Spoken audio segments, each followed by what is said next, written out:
जादुई बोतल। एक अविनाश नाम का बिजनेसमैन रहा करता था। उसका छोटा परिवार था। वह अपनी पत्नी और 2 बच्चे के साथ रहता था। अविनाश वो बहुत ही सफल बिजनेसमैन था। उसे पैसों की कोई कमी ना थी। अविनाश अपनी परिवार की हर इच्छाओं को पूरा किया करता था।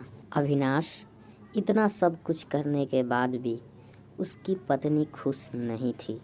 वजह यह थी कि अविनाश की पत्नी को एक समुद्री इलाके में घर चाहिए था और अविनाश को कहना था कि हमारे पास इतना बड़ा और इतना अच्छा घर है तो हम कहीं और घर क्यों खरीदें? इसी बात को लेकर अविनाश और उसकी पत्नी में बहस हुआ करती थी। एक दिन अविनाश की पत्नी अविनाश के पास आई और बोली, मैं अब कुछ नहीं जानती। मुझे मेरे सपनों का घर चाहिए। मुझे समुद्री इलाके में एक घर चाहिए। आप बहुत दिन से इस बात को टाल रहे हैं, लेकिन अब तो मान जाइए। इतने दिनों से एक ही बात सुन सुनकर अविनाश परेशान हो गया था। वो अपनी पत्नी से बोला, अच्छा, कुछ दिन का इंतजार करो। तुमने तो मुझे परेशान ही कर दिया है। अब मैं कुछ करता हूँ। अविनाश की पत्नी यह सुनकर बहुत खुश हुई।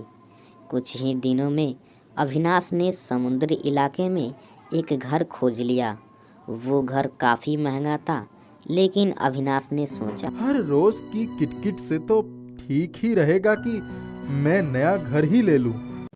उसके बच्चे और उसकी पत्नी सभी घर में आ गए। घर के खिड़की से समुद्री नज़ारे देखते थे। इन्हीं नज़ारों को तो अविनाश की पत्नी देखना चाहती थी। अविनाश को भी यह घर काफ़ी पसंद आया। वो भी कभी कभी घर के अंदर खिड़कियों से बाहर का नज़ारा का आनंद लिया करता था।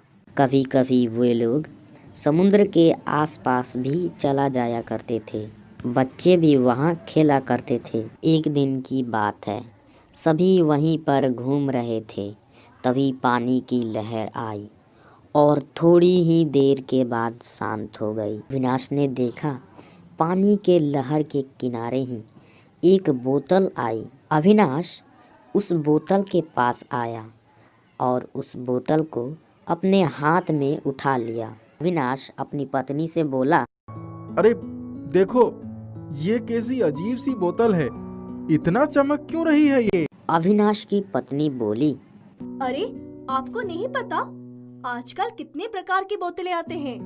ये भी कोई नए प्रकार की होगी। फिर अविनाश कहता है, हाँ, हो सकता है, लेकिन ये तो काफी भारी सा लग रहा है। लगता है इसके अंदर कुछ है। अविनाश की पत्नी ने कहा, नहीं नहीं, ये तो बोतल इतनी वजनदार, इसलिए ऐसा लग रहा होगा। अच्छा ठीक है, एक बार इसे खोलकर ही देख लीजिए।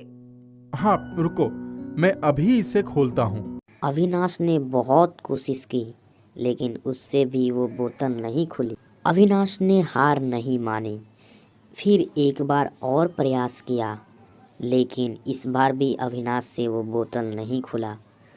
फिर अविनाश की पत्नी भी उस बोतल को खोलने की कोशिश की, लेकिन वो बोतल नहीं खुली। अविनाश की पत्नी ने कहा, मुझे नहीं लगता है कि ये खुलने वाला है। और वैसे भी क्या जाता है, ये एक बोतल ही तो है। हम इसमें अपना इतना समय क्यों बर्बाद करें? रहने दीजिए इसे ऐसे ही। कल कूड़ा वाला आएगा तो उसे ही दे देंगे। अविनाश को भी यह सही लगी।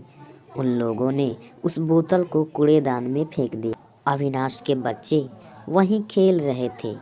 खेलते खेलते उन्होंने कचड़े का डब्बा गिरा दिया। तभी उन लोगों ने उस बोतल को देखा। बोतल बहुत चमक रहा था। उन्हें लगा कि ये कोई खेलने की चीज़ है। उन लोगों ने उस कचरे के डिब्बे में से वो बोतल निकाल लिया।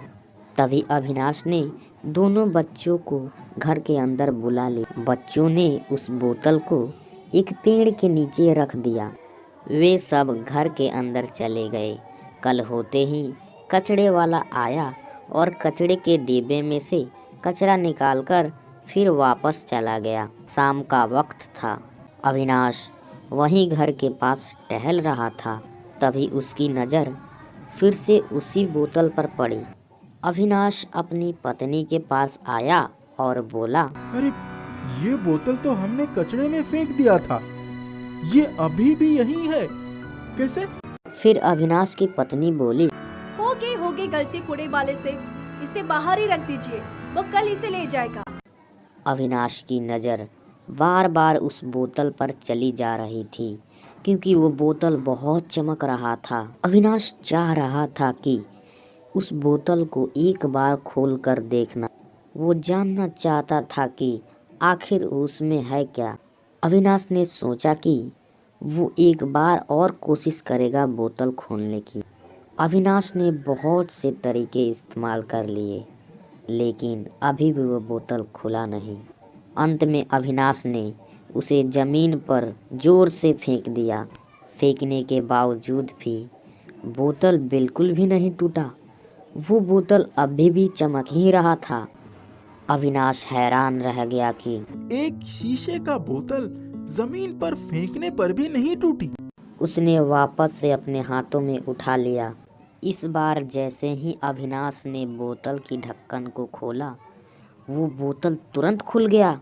अविनाश बहुत खुश हो गया, यह सोचकर कि इतने प्रयासों के बाद आखिर उस बोतल को अविनाश ने खोल ही लिया। बोतल अंदर से भी चमक ही रहा था। उसके अंदर एक चिट्ठी भी पड़ी थी।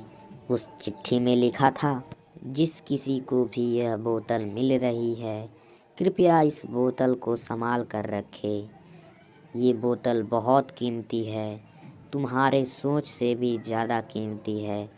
नहीं विश्वास होता तो कहो कि मेरे हाथ में एक फल आ जाए। अविनाश ने कहा, मुझे एक सेब दे दो। यह कहते ही अविनाश के हाथ में एक सेब आ गया। उसी चिट्ठी में आगे लिखा था कि उम्मीद है कि तुम्हें एक सेब मिल गया होगा। इस बोतल पे अब तुम्हारा अधिकार है। तुम इस बोतल को रख लो। इसे कभी भी गलत इस्तेमाल नहीं करना, वरना ये बोतल तुम्हारे पास नहीं रहेगा। ना जाने कि अभी तक ये बोतल कितने लोगों के पास से तुम्हारे पास आया है। कृपया इस बोतल को संभाल के रखें। अविनाश तुरंत अपनी पत्नी के पास आया और उसने सारी चीज़ें बताई। अविनाश की पत्नी को तो ये सब सारा सपना लग रहा था। अविनाश की पत्नी ने भी कुछ चीज़ें मांग कर देखा। सच में उसके सामने वो सारी चीज़ें आ गई। अविनाश और अविनाश की पत्नी वो जादुई बोतल पाकर बहुत खुश हुए।